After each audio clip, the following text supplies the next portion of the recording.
À Paris, justement, la mise en place ces dernières semaines des centres de vaccination éphémères dans les quartiers prioritaires. Objectif, aller directement chercher les personnes éligibles pour leur permettre de se faire vacciner sans rendez-vous. C'est le choix de la rédaction de RMC ce matin, signé Benjamin Pelsi et Martin Bourdin.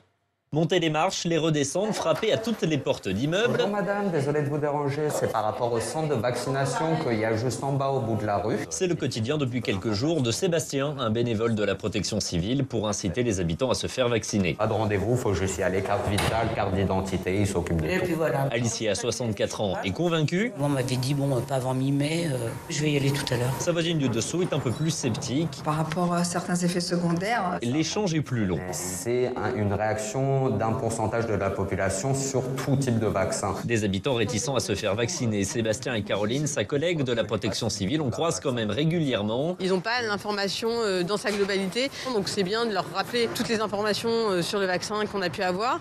Et voilà, généralement, ils sont quand même assez rassurés. L'initiative a par exemple permis à Hervé de recevoir une première dose d'AstraZeneca. Comme on ne sait pas où est-ce qu'on pouvait être vacciné ni quoi que ce soit, moi j'attendais patiemment. C'est largement plus simple et moi j'habite pas très loin, donc c'est assez pratique. Et la proximité, être au cœur du quartier, c'est le principal atout pour vacciner un maximum de monde, explique le médecin référent, Dr Milena Wenkel. Parce qu'ils ne sont pas motorisés, parce que parfois il y a aussi des problèmes d'illettrisme, de repères géographiques. Donc il faut vraiment avoir des structures de proximité qui peuvent être un relais de vaccination. Sur cette matinée, une vingtaine de personnes ont été vaccinées dans ce centre éphémère.